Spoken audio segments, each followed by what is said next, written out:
അസം മുഖ്യമന്ത്രി ഹിമന്ത് ബിശ്വ ശർമ്മ ഇക്കഴിഞ്ഞ ദിവസമാണ് ന്യൂനപക്ഷങ്ങൾക്കെതിരെ വിവാദമായ പരാമർശം നടത്തിയത്. അത്തരമൊരു വിവാദ പരാമർശം ഉണ്ടായതിന് ക്ഷമാപണം നടത്തിയില്ല എന്ന് മാത്രമല്ല, തന്റെ അഭിപ്രായം കോടതിയിൽ പോലും നിലനിൽക്കില്ല എന്ന വെല്ലുവിളിയും അദ്ദേഹം നടത്തിയിരുന്നു. എന്നാൽ മുഖ്യമന്ത്രി നടത്തിയ വിവാദപരമായ പ്രസ്താവനകൾക്കും ഭരണഘടനാ വിരുദ്ധമായ നടപടികൾക്കുമെതിരെ മുൻ സുപ്രീം കോടതി ജഡ്ജി ജസ്റ്റിസ് മദൻ ലോകൂർ അതിശക്തമായ വിമർശനങ്ങളാണ് ഉന്നയിക്കുന്നത്. ഒരു സംസ്ഥാനത്തിന്റെ മുഖ്യമന്ത്രി എന്ന ഉത്തരവാദിത്തപ്പെട്ട പദവിയിൽ ഇരുന്നുകൊണ്ട് ഒരു പ്രത്യേക ജനവിഭാഗത്തെ പരസ്യമായി വേട്ടയാടാൻ ആഹ്വാനം ചെയ്യുന്നത് കേട്ടുകേൾവിയില്ലാത്ത സംഭവമാണെന്ന് ജസ്റ്റിസ് മദൻ ലോകൂർ ചൂണ്ടിക്കാണിക്കുന്നു.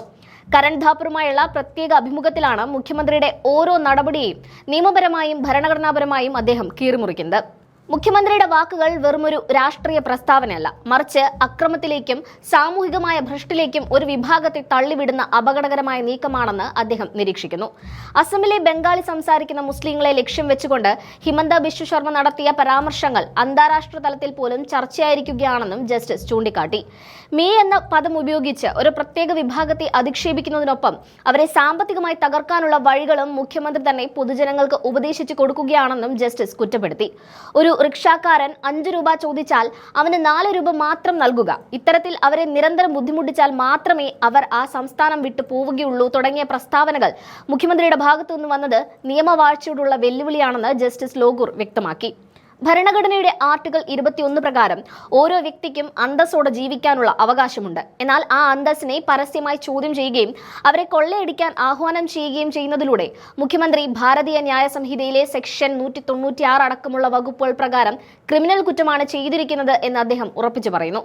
മുഖ്യമന്ത്രിയുടെ അടുത്ത നീക്കം വോട്ടർ പട്ടികയുമായി ബന്ധപ്പെട്ടതായിരുന്നു എന്നതും അതീവ ഗൗരവത്തോടെയാണ് ജസ്റ്റിസ് ലോകൂർ കാണുന്നത്. ലക്ഷക്കണക്കിന് മുസ്ലിങ്ങളെ വോട്ടർ പട്ടികയിൽ നിന്ന് പുറത്താക്കുന്നതിനായി വ്യാജ പരാതികൾ നൽകാൻ മുഖ്യമന്ത്രി BJP പ്രവർത്തകർക്ക് നിർദ്ദേശം നൽകിയെന്നത് ജനാധിപത്യ പ്രക്രിയയെ അട്ടിമറിക്കാനുള്ള ഗൂഢാലോചനയാണ്. ഭരണഘടനയുടെ ആർട്ടിക്കിൾ 14 പ്രകാരം നിയമത്തിനു മുന്നിൽ എല്ലാവരും തുല്യരാണ്. ആർട്ടിക്കിൾ 15 പ്രകാരം മതത്തിന്റെയോ വംശത്തിന്റെയോ പേരിൽ വിവേചനം പാടില്ല. ഈ 2 തത്വങ്ങളെയും കാറ്റിൽ പറത്തിക്കൊണ്ടാണ് മുഖ്യമന്ത്രി പ്രവർത്തിക്കുന്നത്. ഒരു വോട്ടർ പട്ടികയിൽ നിന്ന് ഒരാളെ നീക്കം ചെയ്യേണ്ടത് നിയമപരമായ നടപടികളിലൂടെയാണ്, അല്ലാതെ ഒരു രാഷ്ട്രീയ പാർട്ടി നൽകുന്ന വ്യാജ പരാതികളുടെ അടിസ്ഥാനത്തിലല്ല. ഇതിനെ പ്രേരിപ്പിക്കുന്ന മുഖ്യമന്ത്രി സത്യപ്രതിജ്ഞാ ലംഘനമാണ് നടത്തിയതെന്ന് ജസ്റ്റിസ് ലോകൂർ വിശദീകരിക്കുന്നു. തന്റെ വിദ്വേഷ പ്രസംഗങ്ങളെ ന്യായീകരിക്കാൻ മുഖ്യമന്ത്രി സുപ്രീം കോടതിയുടെയും മുൻ ഗവർണറുടെയും വാക്കുകളെ വളച്ചൊടിക്കുന്നു എന്നതാണ് മറ്റൊരു വസ്തുത.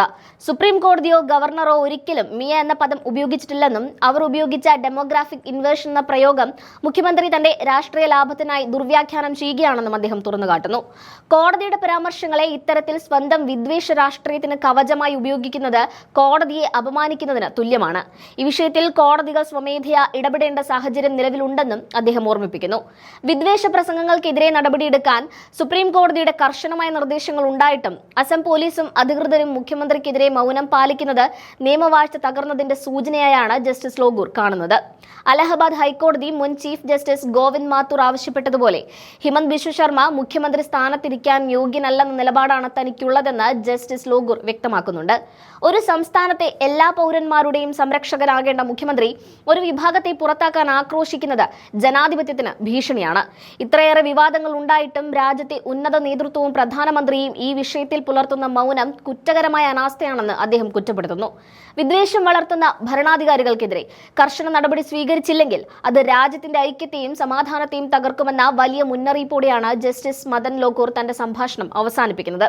നീതിന്യായ വ്യവസ്ഥയും ജനാധിപത്യ വിശ്വാസികളും ഉണർന്ന് പ്രവർത്തിച്ചാൽ മാത്രമേ അസമിലെ ഈ വിഭാഗം നേരിടുന്ന ഭീഷണിക്ക് അറുതി വരുത്താൻ സാധിക്കൂ എന്ന് അദ്ദേഹം അടിവരയിട്ട് പറയുന്നു.